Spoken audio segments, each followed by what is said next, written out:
Manchester United midfielder Sofyan Amrabat can prove Erik Ten Hag right versus Sheffield United.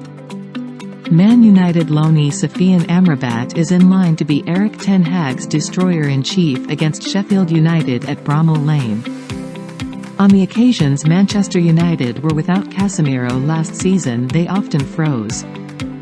The Brazilian, following his arrival from Real Madrid in August 2022, quickly established himself as one of United's most important players, playing a key role in their resurrection under Erik Ten Hag.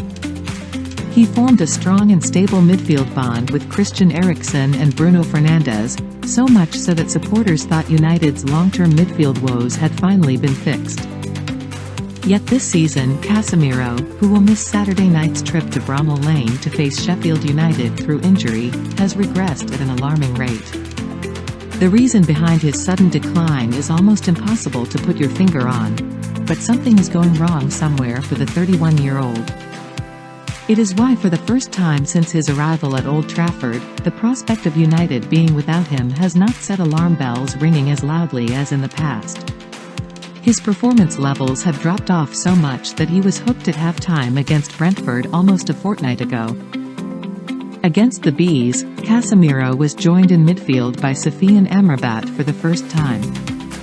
The Morocco international, who joined United on loan for the season from Fiorentina on deadline day, made his first few appearances for the club as an emergency left-back, covering the absences of Luke Shaw, Sergio Reguilon and Tyrell Malacia. Against Brentford, Ten Hag deployed Victor Lindelof on the left of the back four, handing Amrabat his first opportunity to start in midfield. Though he struggled to impose himself on proceedings, he was busy in the engine room. Casemiro was still employed as the destroyer-in-chief. But with the Brazilian missing, Amrabat is expected to start at the base of midfield for the first time since his September arrival. The onus will be on him to protect the back four, add bite and dictate proceedings from deep.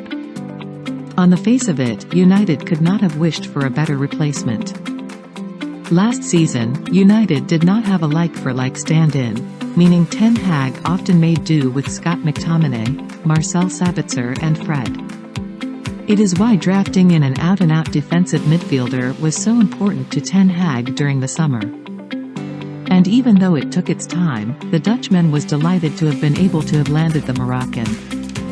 It was already, from the start of the season, one of my wishes to get another number 6, a holding midfielder, in the squad because through the season you need that depth there, said Ten Hag, following Amrabat's arrival.